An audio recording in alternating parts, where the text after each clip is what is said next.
Hey everybody, it's Karen Anderson here with Aortic Hope for a special live Q&A. But before we get started, as you know, I say it all the time, please click like, please click subscribe, click that bell so that you're notified every time we go live for all of these wonderful, fantastic, informative educational events. But tonight, I am so excited to have this guest on because I have tried to lock Dr. Eudailey down since when? 2018. It's been so hard. You've been so busy saving the world. So, yeah, we're very excited to have you with us out of University of Alabama, Birmingham, correct? Did I get all that right? Yes, And I'm going to ma'am. just let you introduce yourself now that you're a full-blown Southerner down there. And That's then we're right. just going to just have conversations and be very relaxed. That seems to resonate well with everyone. So Okay. take it away. Well, I'm truly excited to be here, and thank you for wrangling me to this point. Surgeons can be hard to pin down and hard to get on the phone sometimes, but Yeah. this is cool. This is a very cool opportunity, and I'm excited to be here and grateful that you guys wanted to have me on. So my name is Kyle Eudailey. I'm a cardiac surgeon at UAB, which is in Birmingham, Alabama. I am not originally a Southerner, originally from Massachusetts, just from the Boston area. But like most things in life, there's always a girl involved. My wife's from down south, and so we sort of ended up down back in the Birmingham area, and it's a lovely place. But I had the good fortune of doing all my training in New York at Columbia Presbyterian, and now work almost primarily as an aortic surgeon at UAB. Also serve as the director of a sort of aortic fellowship that we have, sort of additional training, specialty training for fellows in aortic surgery. And then the great news is UAB also participates in a lot of very cool trials and very unique things that are coming down the pipe for patients, and that we're able to provide for them. And we do a lot of open surgery, but then also a lot of endovascular surgery, and kind of focus a lot on all things aortic. And this is a great opportunity. I don't think it's done enough to where we explain fully how things work and what's available to patients. And so I'm sort of happy to chat. I always love talking with you, Karen, and thank you again for having me. You're so welcome. And we're going to get to all of those great opportunities and research studies and all that stuff that you've got going on, because it's always so exciting. I just had my cardiologist was on like a week or two ago, and she took us on I think I might have told you this, maybe in a virtual tour through my aorta. I didn't have the Oculus on. Right. So I was like, this is really cool. And then she's like, and if you see the dissection is up into your carotid, and I'm like, oh, well, what'd you say? She's like, yeah, just right there. And I'm like, we never said this. It's nowhere in any records. Is it possible that you're just seeing it for the first time because you're actually in? She goes, well, I suppose that could be the case. I said, well, we're going to talk offline. So I don't even know how the rest of the interview went because my mind was so hyper-focused now. I went into patient mode. Right. And I'm like, I have a dissection that goes up into there. I could explain a lot of things. So I love all the new, the great, the fancy 3D models, all of that fun stuff. So let's talk a little bit about TAVR, TEVAR, TAVR, TEVAR. Why don't you explain to everybody what those stand for and what it means? Yeah, so they're very, very different, very different. And that's really important to understand. So TAVR stands for transcatheter aortic valve replacement. And that is a percutaneous valve technology that is truly sort of amazing. It's kind of it's no longer new in the world of cardiology and cardiac surgery, but by all accounts, it's a relatively new technology, really kind of only developed in the last 12 years. That is a technology that is primarily used for people with aortic stenosis. So people with aortic valve pathology. It is a device that basically is delivered through the leg. It's a crumpled up valve. It is delivered across either your native valve, or we also have the ability to deliver it across a prosthetic valve. If you've had a prior tissue valve replacement, not a mechanical valve replacement, you can't do TAVR inside of mechanical valves. And so what it allows us to do is basically deliver a valve inside of another valve, and then it's opened up and provides sort of a functioning valve inside that other valve. What's very specific about TAVR is that it's technology that is primarily used in aortic stenosis, right? Meaning that you have aortic stenosis is when you have calcification of the aortic valve, and that valve is thickened or stiff. And so in patients who have severe stenosis, where the valve area goes from, an area probably about that size down to about that size, almost the size of the butt end of a pencil, those are the patients that TAVR is used in. That is important to understand, because I get asked all the time about TAVR for people, because a lot of people think I have a valve disease, I can get a TAVR, right?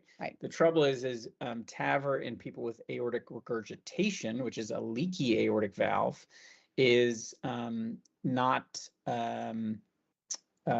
readily available. Now, there are some unique scenarios where we can do that.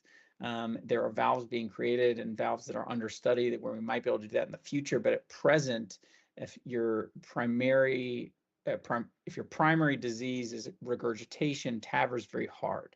And so the reason that's important is because most of the time people with aortic disease, meaning if you have aneurysmal disease, or if you've had a prior dissection or a prior valve repair, often those patients have aortic regurgitation and not aortic stenosis.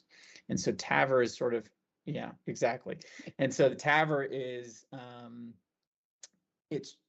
sometimes it's possible, but often it's not possible.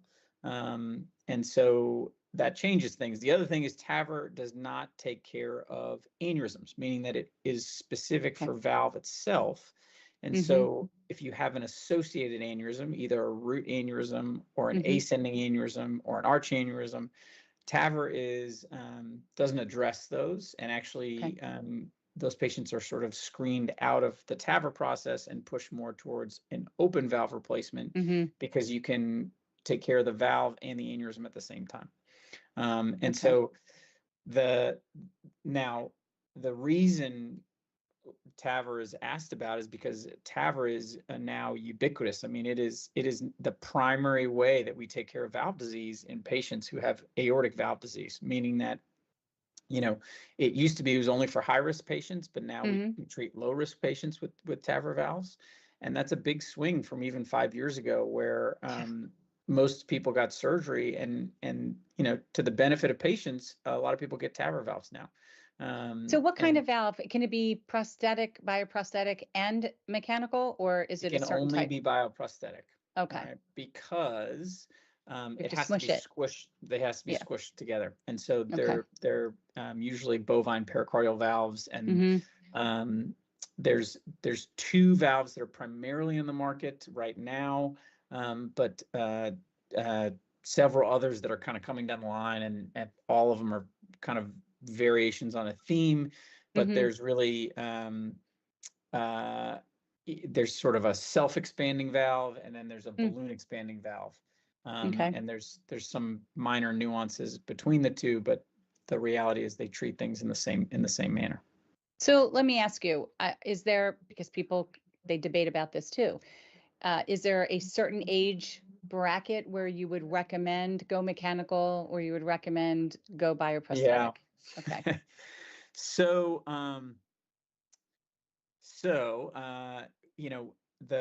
that is a uniquely debated subject. And so the data that we have really suggests that the inflection point is somewhere around 55 years old, meaning that if you're over 55, there tends to be a benefit of leaning towards tissue valve, meaning that there's not the benefit of the mechanical valve. If you're under 55, it tends to be leaning towards a mechanical valve. Now, there's nuances in there, meaning that a mechanical valve, if you're talking about getting a mechanical valve, you're bound to blood thinners. you're bound to a very specific blood thinner, which is called Coumadin or warfarin. And it is unlike almost any other medication in the sense that everybody's dosing is different, and the dosing can be changed, or the effects of the medication can be changed by simply other medications or even diet changes. And so, for some people that's tough. And so we talk about that with patients on the front end. Some people know that they can't deal with a sort of medication that's not a regular medication. Yeah. And for those reasons, I'm of the thought that I lean a little bit more towards tissue valves, even if you're sort of above 50, in my opinion. The other thing people don't think about is size of the valve, meaning if you're getting a valve replacement and it's a small valve, then often that's another reason to push us a little bit more towards a mechanical valve. If you're getting a valve replacement and it's a big valve, then it's a little more reason to push us towards a tissue valve.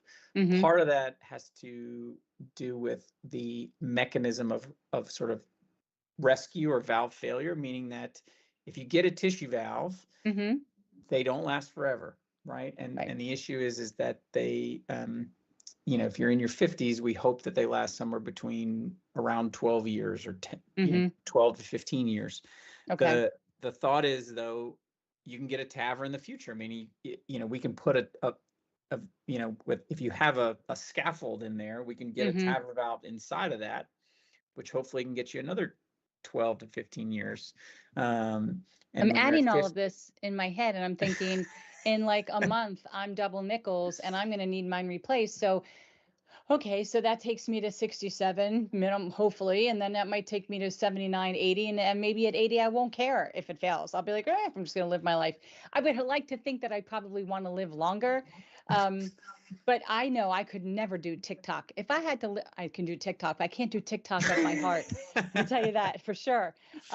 But I just can't stand I couldn't stand listening to that. I get freaked out when I hear my own heart have arrhythmia. I'm like, it's like Sanford and Son. It's a big one. It's happening, right? Well, and then the blood thinners too. I couldn't do it. Thinners. And then there's other aspects to where, which is very, very important when talking about aortic disease. I mean, there's a lot of patients who have aortic aneurysmal disease. Yeah. And their valve is not necessarily the valve itself. The tissue of the valve is okay. And in those patients, sometimes we talk about valve repair, which is a big deal, because if we can repair the valve and get you a well-functioning valve, especially if you're in your 30s or 40s, that is a better option than a mechanical valve, because a mechanical valve is not perfect either, meaning that, you're stuck to blood thinners, you can have complications from blood thinners. And then there's even a more complicated option, which we talk about in people who are really young, which is called the Ross procedure, which has to do with using your pulmonic valve and putting it in the aortic valve position in order to basically use a valve from another spot in your heart to put it into the more important position so that you have your own tissue, which again should last you much longer, 30, what takes 40 years. What takes the place of the pulmonary valve then? You use a donated cadaver valve. Why can't you use that on the aortic valve? It's a great question. The strain and the sort of wear and tear on the aortic valve is a lot higher because that's on the left side of the heart as opposed to the right side of the heart. Whereas the right side of the heart, you can sort of deal with valve failure over the years, and then there's other essentially TAVR valves that we put in the right side of the heart that can deal with treating that valve failure, that it's a lot easier to do. I'm learning so much tonight. Okay, we just got started. And this is all aortic valve, right? And so the aortic valve is and it's complicated. And I think, I guess the one thing that I always tell patients, which is really important for them to understand, is know if you have aortic stenosis or know if you have aortic regurgitation, right? Because that puts you down two different pathways as to how we think about valve disease. Right. And that is sort of important. And then also know if you have associated aneurysmal disease, meaning, do you have a root aneurysm? Do you have an ascending aneurysm? Yeah. Because those also change some of our thinking about how to do things. Okay. And so if you've already had a dissection, you've already had open heart surgery, because we were just talking about scar tissue a few minutes before we went live. How concerned do you need to be if you're somebody like me that scars everywhere? How concerned do you need to be that there's just going to be this like intricate web of scar tissue and it's going to make it horribly more complicated? I mean, you wouldn't think it because there's not a lot of skin, it feels like right there. So what do you think? I tell people everybody's different, right? Which is really interesting because it's easy to say, but it's a reality. It's true, meaning that for whatever reason, and everybody's surgery was different the first time around, meaning that there's some people where you go back for surgery and their scar tissue is just not that bad. It's really not that bad because the body heals. The body wants to sort of go back to baseline. It wants to, it doesn't just say, let's scar everything in and ruin it. It says, all right, listen, I had major surgery. I'm going to try to get back to normal. And in some people, the scar tissue is not bad. In some people, the scar tissue is really bad. Yeah. and the things, that we know from the front end that where scar tissue is worse as opposed to are worse than normal, I would say, is one, if the first operation was complicated and in the manner in which they repaired it, they put a lot of things that are pro scar or pro inflammation, which just has to do with some surgeon's preference. Yeah. I tend to lean away from stuff like that because of the idea that, a lot of times, especially for people who have dissections or people who have surgery who are young, it may not be their last surgery, right? A lot of people have reoperations. That's just how it is. And that's more of a mindset that congenital heart surgeons have, or people who operate on children. They sort of say, listen, we're doing this with the idea that we may have to be back in here, right? And so that's part of it. And then the other part of it is if there's some other reason why they may have had increased scar tissue, which the most common reason would be if somebody had radiation or had some other reason for something to cause inflammation. And that is, classically, if somebody has radiation for some sort of cancer, if somebody has some sort of infection, like a what we call pericarditis or inflammation around the heart, that sometimes makes it a little more complicated, but it's really hard to tell that on the front end unless somebody had something done that was going to say, hey, the scar tissue is going to be extra bad. More often than not, it's really not that bad. I mean, I guess the important thing for people to understand is reoperation heart surgery, we know how to do safely. There's ways to do it safely. And it should be something that's relatively routine. It's just as long as you're just kind of slow going and safe, that's the most important thing. Right. I want to just tell you just what you explained on the rationale between picking the type of valve you're going to have, and whether you're going to have a TAVR or TAVR. I'm not going to say it. TAVR. Right. Well, we didn't even get to TEVARs. We will. We're getting there. But I just find it so fascinating because I'll read the pages and I'll see people say, I'm going to need to have my valve replaced. What do you think I should get, mechanical or tissue? And I'm like, I don't think that these people are the best people for you to have that conversation with, other than they can tell you, well, I have mechanical and this is what my Onyx valve sounds like, or this is what it's like now. I can take my INR at home. And sometimes I hear these conversations. I'm like, so you had some lettuce leaves and now your levels are like, it's too much for me I can't do all that. But so I just think this is so interesting. Well, you mentioned a few things. One is, and I think it's important that surgeons talk about this to people, but if you're really skinny and thin, you're going to hear your valve, right? I mean, now some people say, I like it. It makes me know that my heart's working. Not some me. people say, I'm going crazy because I hear it all day long. Whereas if you're bigger, you're probably not going to hear it. It's more of a softer sound. Okay. The other thing is there is some, there's variability in the market of the valves that are out there. You mentioned Onyx. Yep. It's because I just saw somebody write it in chat. That's the only reason I said it. And so what's important to understand is that Onyx is it's a type of valve by a certain manufacturer. It's the only valve approved for a lower INR, which is an INR is the level of Coumadin. And so most of the time, the other manufacturing companies have a valve that's required to be between 2.5 and 3.5, and Onyx after 3 months is allowed to be between 1.5 and 2.5. And actually, there's a recent publication within the last month and a half about patients with Onyx valves who had lower risk of bleeding events at those lower INRs, which is a big deal. And it sounds, like you're splitting hairs, but the difference between being at a certain level versus another level can make or break having some episodes. And all this stuff it gets nuanced, and you need to sit down with somebody who's going to talk to you about the differences, because like I said, if say you need your valve replaced, if you're 50, and I think you're going to be able to get a big valve, right? And that has to do with the size of the valve we're going to be put in. Yeah. Then I lean more towards tissue valves, because it's like, those Russian nesting dolls, right? Yes.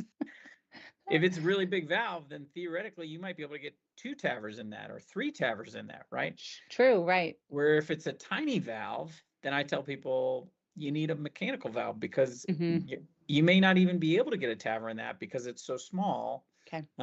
Or in those scenarios, we talk about doing a root enlargement in order to get a bigger valve in order to plan for those things. So it's not black and white in a lot of these decisions. And that's kind of the important thing for people to understand. And that's why we're talking about it, because I think there's a group of people in the community that are like, okay, whatever the physician says, I'm on board. We're just going to go do it. Maybe I have a couple questions. And then there's a whole other group that's like, I want to know everything. I'm taking notes. I'm going to go research. I have more questions. And so there's really this whole range of people in the middle. And quite honestly, I was discussing this with another physician the other day. A lot of patients don't really want to ask too many questions because they're fearful they're going to be perceived as disrespectful. This is in my age bracket. It's not yours. This is older people. Because we grew up, physicians, your policemen, and your teachers are like up here. If you saw any of them in the grocery store, you just were on your P's and Q's, and you're like, oh my God, they're really a human. And so you don't want to ask sometimes too many questions, because you are nervous that they're going to think you're a pain or know it all. And so we just kind of say, all right, we hear what you're saying, and we may not even understand it. We're not comfortable. So that's why I try to ask these questions in a way that might sound silly, but that's how they're being asked online. So it's not silly. It's just, they're not sure even how to ask the question. So that tells me they don't even know the information at all. Well, so I would always tell people, and I tell this to my patients all the time. And because I often get asked how young I am and how long I've been doing something. And I tell people, you're not going to embarrass me. And and honestly, if a surgeon, tells you or it makes you feel like you're wasting their time, then you don't have to see that person, right? Right. And the other thing is, you're allowed to get a second opinion. I mean, this is America. Go get somebody else's thoughts on the subject, right? And it's like, if you're buying a car, you're not going to buy the first car you see, right? I mean, it's crazy, but right. Well, I don't know about me. I might, but it depends on how cute it is. I don't know. But you're talking about a major decision in terms of your health care. Absolutely. And so, don't be embarrassed to ask questions. Right. Don't be embarrassed to take notes.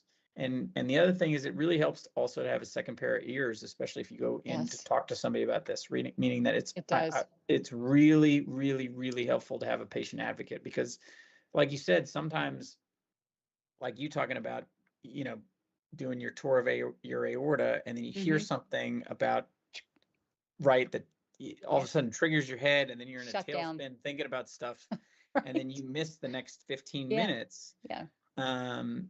It's always really, really good to have somebody with you who can either take notes, can listen.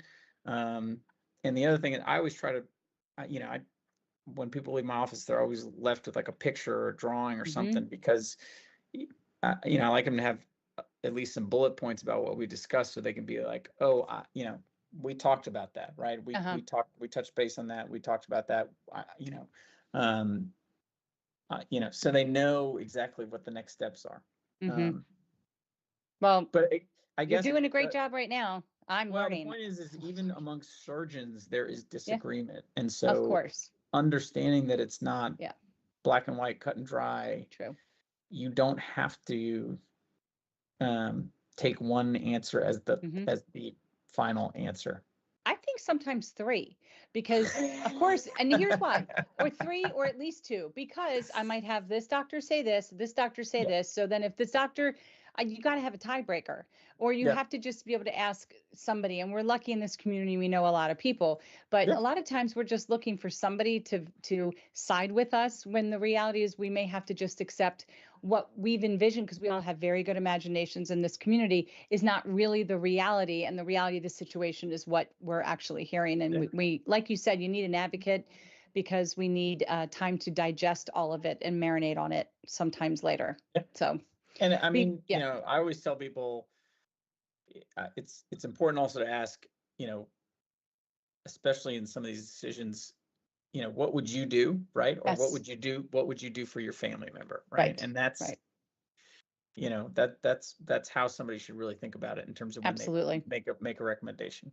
So before we get into TEVAR, the other one, TAVR, potato. No, but they're very different. I want to, Very different. yeah, very different. Even the letters are different, so that means that they're different. I want to give a couple shout outs, and we've had a couple questions, so I don't want us to, we're going to be scrolling forever if I don't address Sure. some of these now. Sure. So we've got a shout out to Chef Rob, to Nina, Velda. Let's see. We've been thanked for taking the time to talk to everybody. Christina says, hello, y'all. Fellow Southerner. Molly says hi. Karen says hi. Molly just actually finished her annual scans at Stanford. She got the Good. stable. We love hearing stable. Donna says hi. Somebody else said she doesn't even know if she had an aneurysm, because nobody ever really told her, and it's in her paperwork and nobody's discussed it. And that happens. Yeah. I went back after my dissection, because I just thought there's no way that this came out of nowhere. This doesn't make any sense, because I had had a surgery 3 years before. So I was like, let me take a look at this echo. I'm curious to know what it said. There it was, 4.6. Follow up with somebody. Did anybody tell me? No, they didn't tell me, because they were focused on an abdominal surgery. Did I take my blood pressure meds every day, same time? No, I took the birth control, but I didn't take the blood pressure. And look at what happened. So there you go. Okay, so here comes our first question from Monique. After type B dissection, if aneurysm's not growing, when can this person resume exercise? She used to like to do hand weights and biking cross country. Yeah, so exercise is a great question. So, you know, and this is probably the question I get the most, and I love answering it, because people are given crummy answers. So more often than not, exercising is good, right? Exercising is good. Exercise isn't good. Exercising is good. And so people are afraid to exercise because they're told they're a time bomb, right? And so the reality is moderate exercise. And so we consider that getting your heart rate up, walking is good, light jog is good, breaking a sweat is good. All of that actually improves physical fitness, lowers your blood pressure, and all that in general reduces your risk of complications from an aneurysm or subsequent complications from you know, like a dissection or something like that.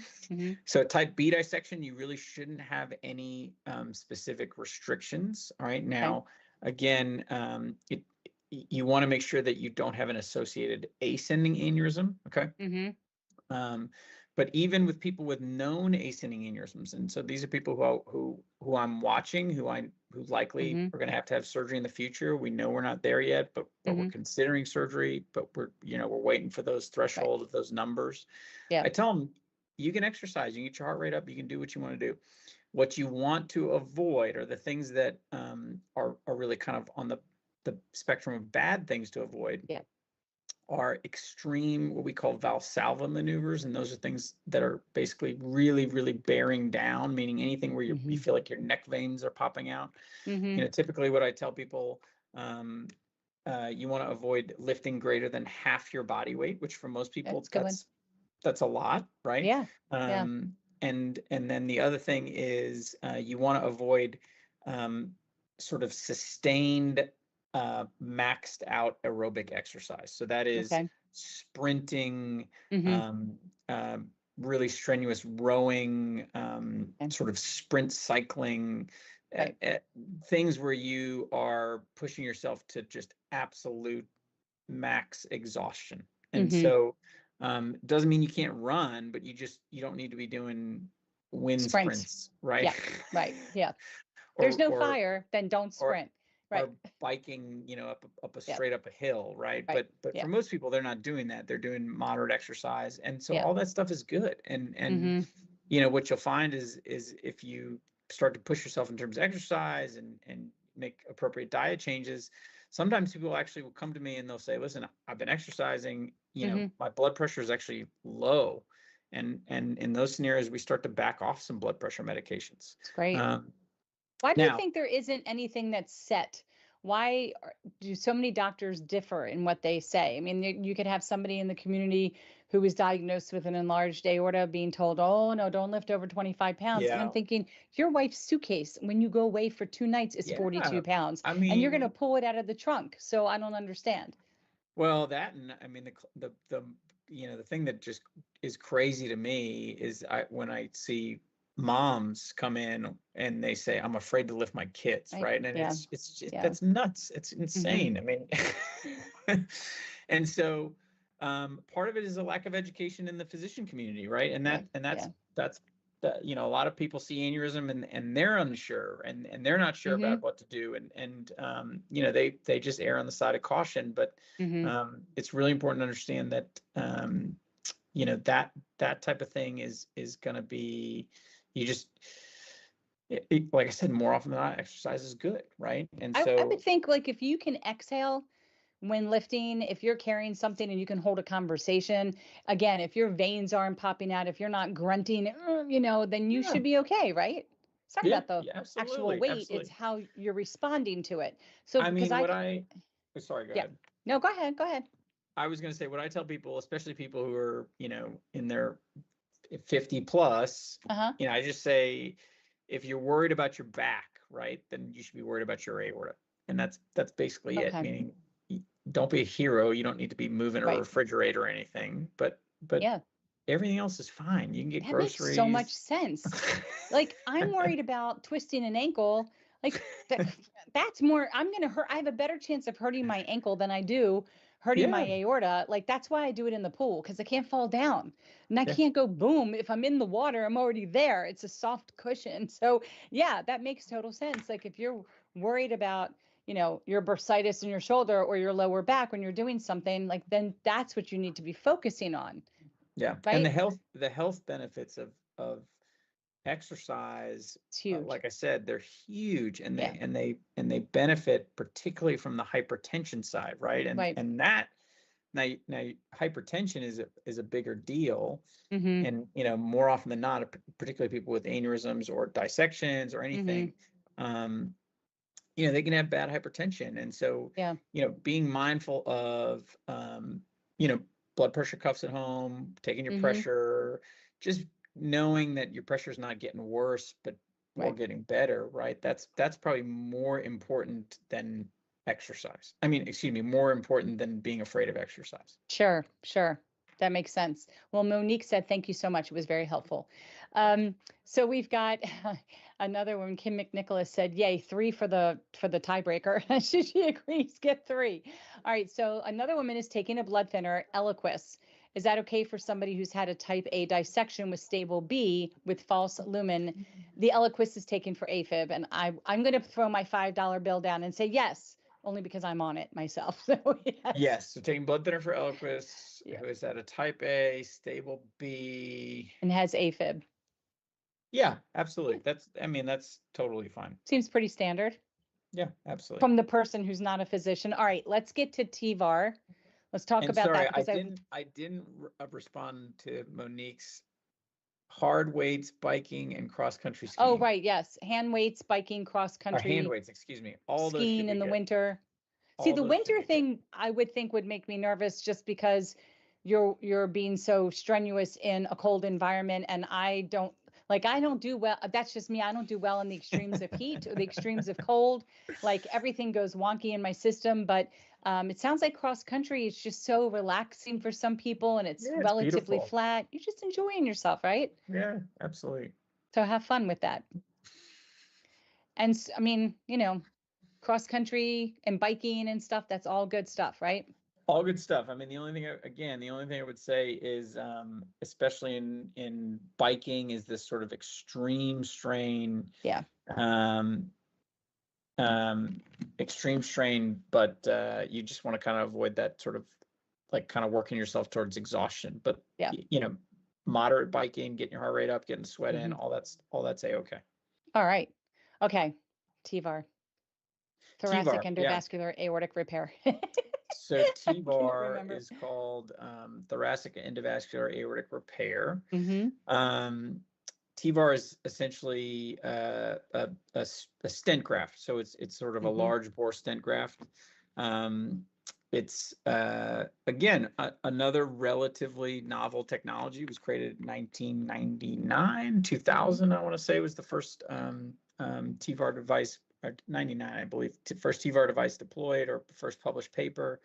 And they're very, very useful. So the main indications for TEVAR are treating aneurysmal disease or dissection disease in the descending thoracic aorta. And so that's classically disease that's usually from anywhere from your left subclavian, which is the blood vessel of your left arm, and down to the level of the celiac artery, which is where the vessels start to go into your intestines. TEVAR is, again, another endovascular percutaneous procedure. TEVAR is sort of most useful, again, for aneurysmal disease. But the sort of rub with TEVAR is that it's a bridge, right? Meaning that if you're going to be stenting, you have to really stent from some decent aorta where the stent starts, and you have to stent to some decent aorta where the stent ends. Because the concept is that the stent sort of sticks to the inside of the aortic wall and allows the blood to go through the stent. I mean, these are not open-celled stents; they're fabric stents, or they're sort of closed fabric stents. And then what it does is it reduces the pressure or exposure of the aorta to the pressure of the blood blood and then the aneurysm thrombosis, and then reduces your risk of complications from the aneurysm. So the difference between a stent and a graft is a graft, you're removing a portion of the aorta and kind of attaching the ends, and the stent is being deployed in like a tunnel, and it's reinforcing the inside out and has overlapping on the good portions of the aorta. Yeah. So a surgical graft is you're sort of cutting out the aneurysm, and then you're sewing from one end to the other. And then the TEVAR is an endovascular graft. They're both called grafts, but the concept there is you're stenting from one portion to the other. But again, it relies on what we call landing zones, meaning areas where you can deliver the stent into a good level of aorta and into a good distal level of the aorta. And so that's important for aneurysms, and then that's also important for dissections, meaning we treat type B dissections often with stents, and you can land into some healthy aorta. And then the concept there is that you cover up the tear in the aorta for the type B dissection, and then that false lumen of the type B dissection thromboses, and then the aorta sort of starts to remodel in a more favorable way. So that's through the groin? That's through the groin, or it's through all the through wrist? The groin. No, all through the groin. So these are the devices are they're the size of your aorta, and so your aorta is big, right? I mean, on a healthy aorta, it's somewhere on the order of 2.5 centimeters, whereas on a pathologic aorta, right, it's greater than 5.5 centimeters. So the stents, the largest stents are 4.5 or 44.6 centimeters in terms of size. And so in order to deliver something that big, you have to go through the groin, and so that you can't deliver it through the wrist just because the vessels in the wrist are not that big. Big enough. Okay, you can't Um, smush these products down too tiny in the wrist, I would guess. And so you can do heart stents through Okay. the wrist because those are in smaller vessels of the heart. But that's the reason you can't do aneurysm stents or aortic stents from the wrist is because of the size of the device. Gotcha. Okay. So that makes that makes sense. The sort of exciting stuff that's happening in the world of cardiac surgery and vascular surgery is that we are having, the current available stents or the devices that we now have are really just straight tubes. But obviously the vessels of going to the head and going to the brain, there's lots of branches, right? The aorta is, it's not a straight tube. It splits off into the parts of the body that need to get blood. And so the exciting thing is that we have a couple devices that are now under study that all have very favorable early results. And I would expect within the next couple of years to have pretty more significant results to where we actually can stent into the head vessels of the aorta. And we can treat these sort of chronic, either arch aneurysms or chronic aneurysms, chronic dissection aneurysms, which is very classic of people who've had a prior dissection surgery and they're left with this chronic dissection or chronic arch dissection or chronic type B dissection is how a lot of people call it. But previously the only option used to be open surgery and kind of complicated big open surgery.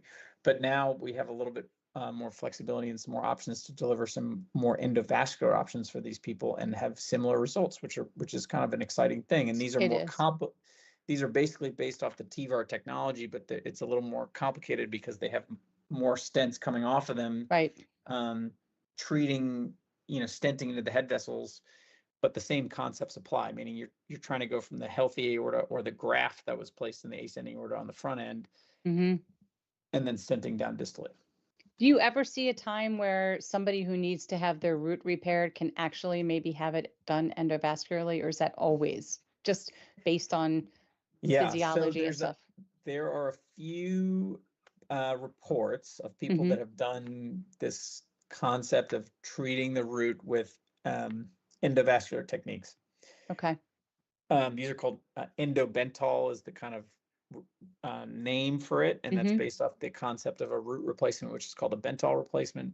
The technology is very early, and part of that is because the root is really complicated because the root it's connected to the heart, the valves there, the blood flow to the coronaries, to the heart are all there. If you don't get that stuff right, the complications are high, meaning that if you mess with the blood flow to the heart and the heart doesn't do well, then you don't do well. Right, exactly. But that's still amazing. Like all these things you've talked about, they were not talked about on an everyday basis 9 years ago. I'm getting ready to hit my 10th year. And so in 10 years, I've seen so many exciting new things happen. So I sit here and I say, okay, let me just do everything I'm told to do. And maybe in 10 more years, we'll think about replacing it. And who knows what my options will be then. So I find it all very exciting and promising. Well, so, I guess the other thing to understand, though, is that the bar is very high, meaning that surgery has good results, especially redo surgery. And so, you know this very much so, right? There's a big fear for redo surgery. And nobody wants to have heart surgery, right? And nor would I wish heart surgery upon anybody. But the results for surgery are really good, and yes, there are risks of complications, but the complications really are relatively low, and they should be low if put in the proper hands of the right surgeons. And so when people talk about, what's new, what are the new technologies, where do we think we're going to get? What people also have to understand is that the new technologies have to outperform the gold standard, which is surgery, right? And so when your results are really good with surgery, you can't accept anything less than what we currently provide. And so while it's a bigger ordeal and it's harder to go through, and we don't wish it upon anybody, I tell people this, if the best possible outcome is going to be surgery, then I'm going to tell you the best option is maybe the harder option, but that's because the results are better. And I would think after having a dissection where your world came apart, you don't know what's happening, and you wake up and you're like, I just been hit by a truck, to have that planned is going to be better. It's not at the last minute scramble, and I know what to expect. Yeah. Physician knows to expect, and so I can plan ahead instead of trying to figure it out like I did the first time. I now get a chance to plan for my home care, plan for where I'm gonna sleep, all those things I didn't get a chance to think about before, and it isn't so shocking and traumatic. So now I can get myself to a place where my stamina is better and I'm ready mentally and physically to have the surgery, because I really think it's not so much the surgery, it's the recovery. It just takes a long time, and you really, it's double because you've been laid out for a long period of time. So it takes a while to get back to where you were. But again, I mean, we sort of think in this concept of, we're trying to get 20 years of success, not a year of success, right? True.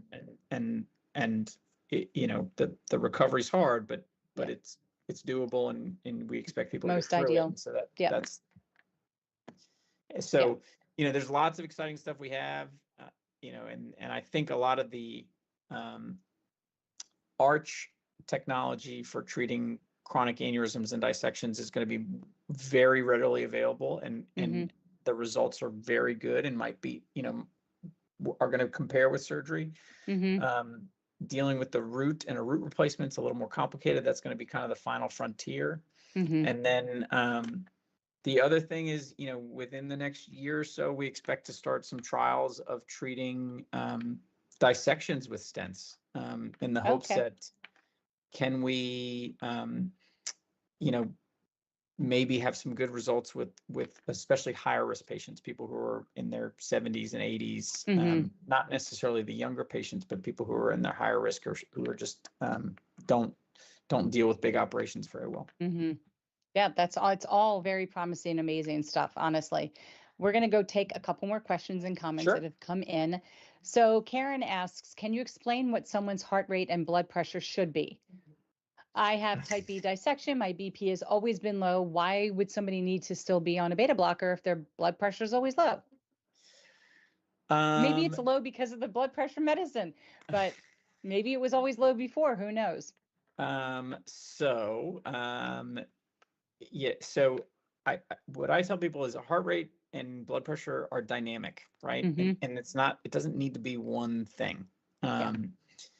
And so, typically what we say is people's heart rate should be somewhere between 60 and 80, right? And the blood pressure should be around 120/80. That's ideal, right? Right. The reason we do beta blockers in people with aneurysm disease and people with dissections is that it reduces your heart, the sort of how hard the heart beats basically, and slows your heart rate down, and that reduces the strain on the aorta and the stress on the aorta.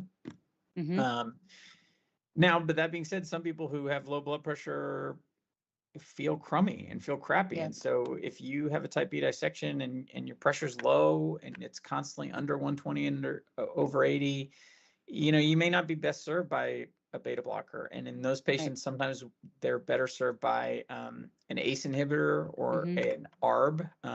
Those are two blood pressure medications that work on what we call, this is called renin-angiotensin pathway. And the first line therapies for people with aneurysms and dissections are a beta blocker and an ACE and an ARB. From a personal standpoint, I like to make sure that people with a type B dissection are on ACEs and ARBs before they're on a beta blocker, because especially with type B dissection, there's sort of this, you can have some dynamic malperfusion of your kidney, even though your kidney functions normal, your creatinine's normal, all that's working well. Your kidneys aren't exactly seeing blood flow in a normal manner because that tear, type B dissection always tears down to the kidneys, always. And so some people find better blood pressure control and less symptomatic blood pressure control with starting an ACE inhibitor or an ARB, the most classical one being lisinopril. And I would ask your provider about that. Now, there's reasons people can't be on that. If you have kidney disease, we tend to avoid ACEs. Some people have some reactions to them. I mean, but you know, but beta blocker and ACEs and ARBs are really the first line therapy for people with those types of things. But if your blood pressure is low, then tell your doctor. You don't need to be on a blood. Right. You don't need to be on beta blocker if your blood pressure is low. Right.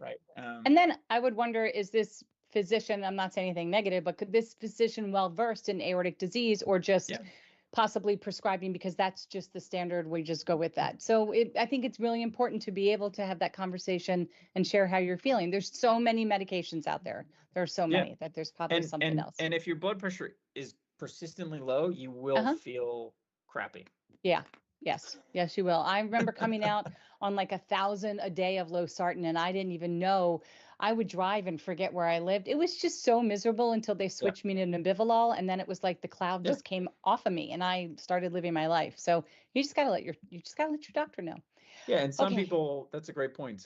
There's a bunch of variations of medications, and so if one doesn't work for you, some people respond better to another, and that's kind of exactly.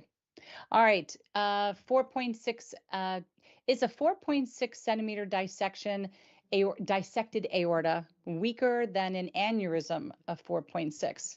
Dissected is having one layer, aneurysm still got all three layers.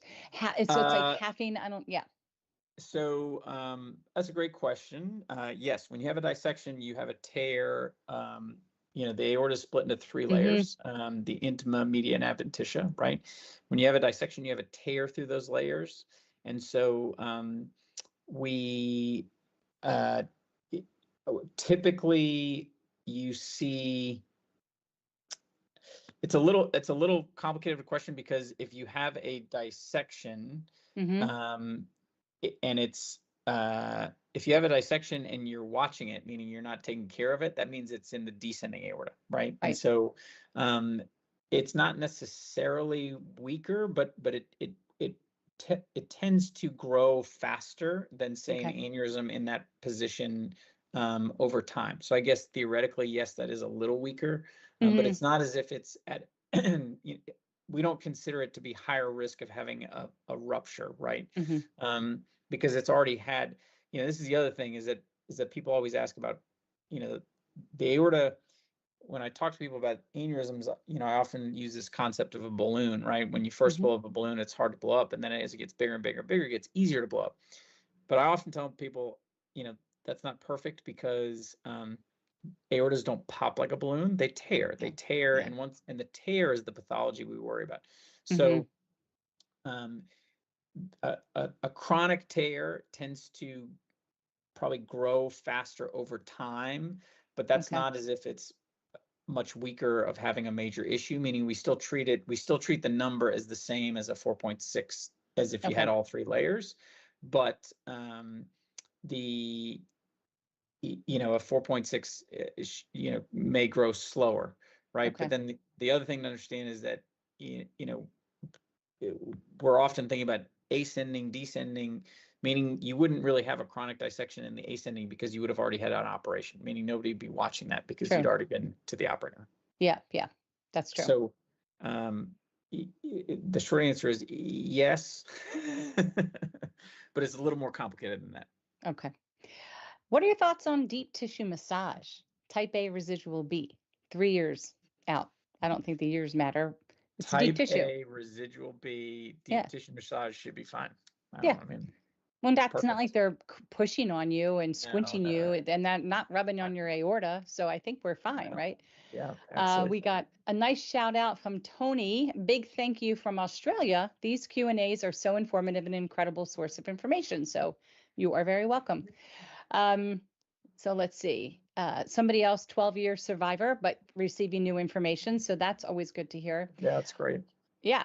So add-on question to Karen, who was talking about blood pressure, like what your heart rate and blood pressure should be. So she said she's being told that during her angiogram, the surgeon accidentally caused a dissection. How on earth can somebody trust a doctor moving forward? She's pretty freaked out. And so I'm wondering if this is this is a known complication, although probably not often, right? But it could Yeah. occur. So that sounds like a angiogram after a heart catheterization, I presume. The way that you do a heart catheterization is that you insert a catheter into the sort of hole, the opening of the coronary artery. Okay. And then they use a high pressure, a pressurized injection of contrast. If that catheter is sort of caught on a lip of the intima or something, it can cause an iatrogenic or man-caused dissection of the coronary.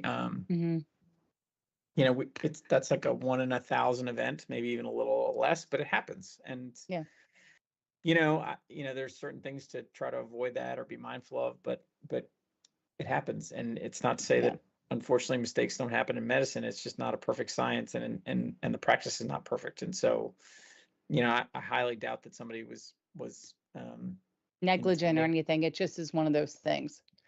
And that's unfortunately one of those complications of an angiogram. And so, you know, but I wouldn't say it means that the physician is necessarily a bad physician or more negligent or anything. It's just, you know, that's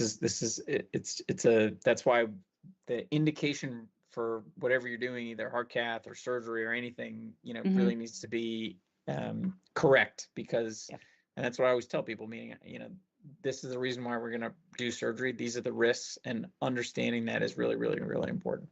Yeah. Okay.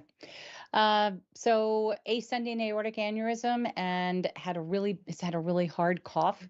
It's so hard. She feels pain in her ribs and her back. Is that anything that you should be concerned about?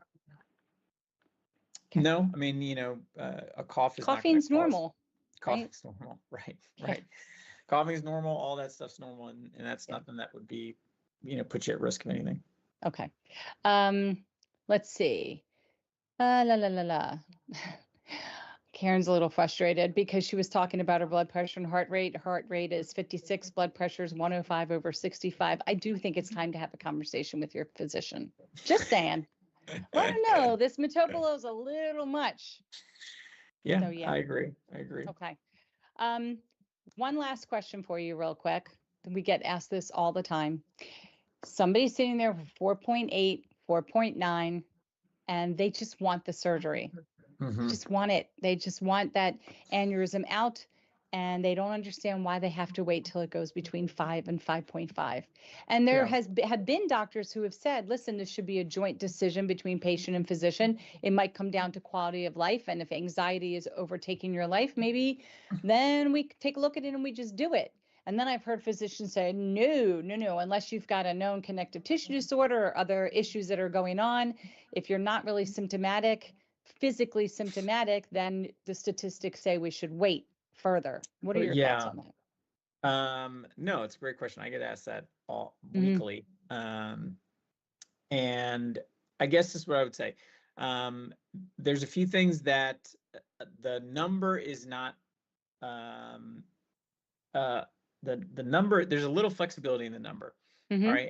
And what's important for people to understand, and I'm not sure surgeons always do this because it takes a little bit of extra effort, but the important thing is to understand first that the number's reliable, right? Meaning that, you know, a good scan, not all scans are created equal, meaning that, especially if you have a root aneurysm, you really want a cardiac gated scan, which is a scan that is timed with every beat of your heart. There's up to 20% variability during the cardiac cycle just from every beat of the heart, because the aorta is connected to the heart, and the heart's a living thing, and it's going to move. It's going to move. Yeah. And also there's a lot of motion artifact, meaning that sometimes people come to me and they say my aneurysm is 5.5 centimeters, right? And I get a better scan, and the reality is it's 4.6, right? And that's important, because that's a big difference. And so you want to make sure that the scan's good, meaning the measurement's good, and then subsequent scans are good, meaning you're kind of comparing apples to apples. All right, that's sort of number one. Yeah. Number two is then understanding what are things that can tip the scale, right? You know, when I talk to people about aneurysm surgery, I tell them it's all about this concept of, you know, what's the lesser of two evils? Continued surveillance or surgery, right? And that scale is different from everybody, because in some people it has to do with your risk of surgery, meaning some people are higher risk because of other comorbidities, and some people are lower risk because they don't have any comorbidities. Yeah. The other thing is understanding, like I said, the sort of factors that may put you in a slightly higher risk category, right? Some of that's family history, meaning if you have a family member who had a dissection or have a family member with a known anurism, that to me sort of says, listen, I'm happy to push you a little bit more towards more aggressive surgery. The other is true genetic testing. We nowadays, especially for younger patients, are getting them connected with a geneticist. It's not to say that people have Marfan's, but we're starting to see some other genes that are not necessarily the classic Marfan's or Ehlers-Danlos or Loeys-Dietz, but some people have some flag on a gene that's a little off. And it's not to say that we know exactly what that means, but that may say, all right, that may be enough to say we can be a little bit more aggressive versus waiting. Yeah. And the other is height, which not a lot of people consider, meaning that if you are short and you have a 4.7 aneurysm, if you index that to your size, then that's an indication for surgery. And there's actually that's in the guidelines now in terms of the AHA guidelines, which came out in February 2022. Size indexing allows for being more aggressive with smaller aneurysms. But the flip side of that is, if you have a guy who's 6'4" and his aorta is 4.8, I tell him you're not there yet, and I would advocate for not being aggressive because of that. Whereas if your aorta is 4.8 and you're a female who's 5'1", then you're at you're past threshold where I would say you need to do surgery. And so there's a little bit of nuance in there. And then the other thing to understand is also valve disease, meaning that sometimes people, if you have a valve that does not look like a valve that could be repaired, and you think that if we're going to go in there for the aneurysm and you're going to have something done to your valve, it gets back to the conversation we had at the beginning, meaning that if we're talking about putting a prosthetic valve in there, a prosthetic valve is its own disease in and of its right, in and of itself. Yeah. And so if you're 50 and we can eke out another couple years of waiting on your aneurysm because we think we're going to have to replace your valve because it's moderately leaky. Right. Let's do it all at the same time. Then it makes sense to wait. And that's, exactly. Even if you have some anxiety about it, it's better for you to wait, because then maybe we can do a tissue valve over a mechanical valve. And these are all real conversations I have with people, because every scenario is a little different and a little bit, there's a little bit of nuance there. Yeah. And I think for certain people, it's really important if it's important to you to understand this, get this whole big picture. It's not that you need to now get your doctorate degree, but you should ask your physician. If you need more, then just ask. And, in our aortic disease, the patient guide, shameless plug, because that'll be coming out towards the end of the year, there is a diagram in the back. There is notes specifically for these moments, so that somebody can say, here's this book. This is what let's go over. Let's talk about what you have. Let's discuss it. We've had 2 more questions come in. Christina says her mom actually dissected when they fixed her aortic valve, but she was told it was her age. She was 87, and that was to blame. Yeah. So, well, I mean, it's just, again, that's one of those complications that happens in aortic valve surgery. And so, it's, there's a lot of reasons why that may be the case. Age is not necessarily one of them. It's probably more likely either the tissue, or if there was some, some aneurysmal dilation there. Sure. And, it's kind of, there's a lot of reasons that go into that. Yeah. What size would you move to do surgery for someone who has Marfan and has had a type B dissection? So surgery for an ascending aneurysm, or I'm assuming that's for ascending. I'm going back to see her information, but I'm assuming that it was, ascending. So Marfan and connective tissue is different. All right. Marfan, we consider surgery between 4.5 and 5. And then there are other genetic aortopathies where we consider even lower.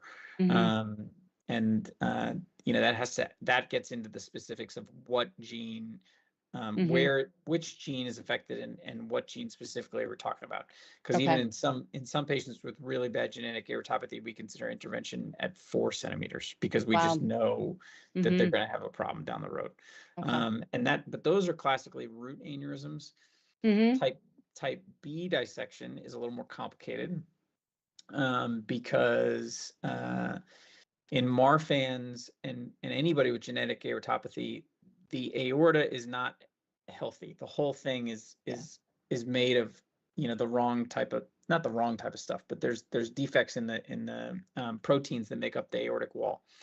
So this gets back to understanding this idea of TEVAR and how we stent, meaning that if you're going to stent in a dissection, you need healthy aorta to healthy aorta. In Marfan's, it's a little complicated. We do endovascular repair of type B dissections sometimes in Marfan's, but it needs to be put in the greater context of age, fitness for surgery, because sometimes in those patients we can't do the stent because really the best option for them is an open repair, and an open repair is a more complicated endeavor. But if they're young, then you want something that's going to last them forever, right? All right, she just clarified it's descending. That's where her aneurysm is. Yeah, so descending, those sizes are different too. Those sizes are different. If you don't have any issue from them, that descending type B dissection in somebody with Marfan's, basically you need sort of really close follow-up. Because ultimately, especially if you're on the younger side, you might be talking about an open thoracoabdominal repair, which is a big operation. Big.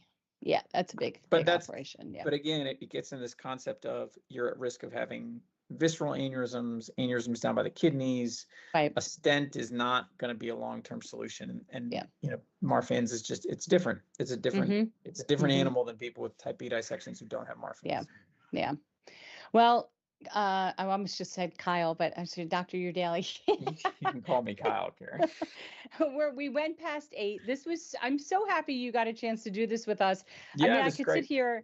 My brain will keep coming up with more and more questions, but I'm going to save that for the next one because I'm going to try to get you on around September, October. I would love to come back. I really, I enjoyed it, and I'm glad you do this. And again, I'm again, if you can pin me down, I'm always happy to do it. I will. I'm going to pin you down to pop into one of the support group meetings because people would love to just have you hang out with them for a little bit and whatever their topic is of the night. So I'll get that information to you. And if you guys would like to reach out to Dr. Eudailey, you'll find him at University of Alabama, Birmingham. I mean, you just got to Google him and all the information's right there. Again, thank you so much. Please do. I would just tell people, I'm always happy to see people. And the other thing is we do telehealth visits. Now that needs to be within the state of Alabama or adjacent sort of surrounding states. But, if for me, it's about making sure people have the right information, right? Yeah. And that's really important because these are big decisions, and making sure that you have the right information around these big decisions is very important.